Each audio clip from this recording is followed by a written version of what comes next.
Hey, good Monday evening, folks. Today is August 12th, 2024. We're talking about Tropical Storm Ernesto, which developed earlier this evening out of PTC number 5, becoming our 5th named storm of the year. Impacts are occurring now, and that's one reason why they did tag it, National Hurricane Center did tag it as PTC 5. That enabled them to issue watches and warnings for areas already being impacted. It just didn't have the winds or the closed center of circulation yet to be upgraded to a tropical storm and get a name, but impacts are currently occurring, and it should steer clear of the mainland United States, which is some good news. First, let's start with some climatology. Typically, when we go back over the last 30 hurricane seasons, our 5th named storm occurs on or around August 22nd. Today being the 12th, we're about 10 days ahead of time here on the season, but our 5th named storm already present out there in the basin. Here are the stats on it: 40-mile-per-hour winds. The threshold to become a tropical storm is 39 miles per hour or greater, so we are just barely there. But you can see very well defined here on satellite imagery as it's drifting towards the northern portion of the Leeward and Windward Islands and eventually towards the Antilles.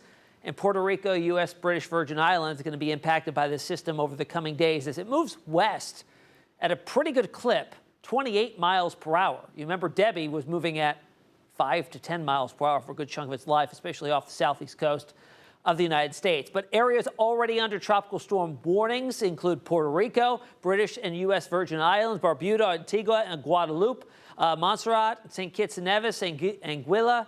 All these areas here seeing impacts imminently from tropical storm conditions, meaning winds of 39 miles per hour or greater. We've got the winds gusts, we've got the rain, flooding potential there. But thankfully, it shouldn't strengthen too much as it's heading over those areas. So we're talking up to 50, 55, 60-mile-per-hour winds. It should stay south of hurricane threshold, which would be north of 74 miles per hour. After it moves over the U.S. British Virgin Islands, Puerto Rico area, it should take a turn to the north just before it hits Turks and Caicos. But at that point, just barely under a hurricane status. And then as it builds north, it strengthens to a hurricane, potentially as high as a Category 2 hurricane with winds up to 110 miles per hour as it heads towards Bermuda. This is on the far end of its 5-day cone, so uncertainty is quite high here, and you can see why when we look at all the computer models.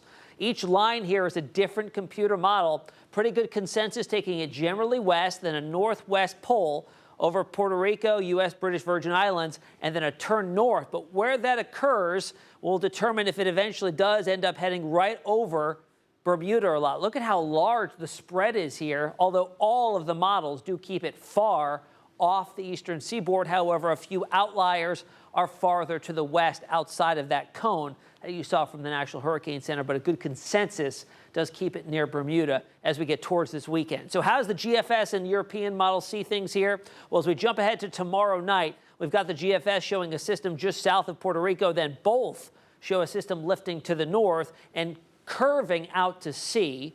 There's Bermuda there. Both models show a intensifying hurricane likely at this point, moving at or just near Bermuda, and then due north could be an impact for Atlantic Canada, the Canadian Maritimes, as we get on into the early parts of next week, as potentially a very large, very big wind field storm moving up towards Nova Scotia during that time. So that's the latest on Ernesto. We'll continue to update you as we go through the rest of the week. If you have any questions, you can find me on social media, Facebook, Instagram, X, and on TikTok. We'll see you again tomorrow.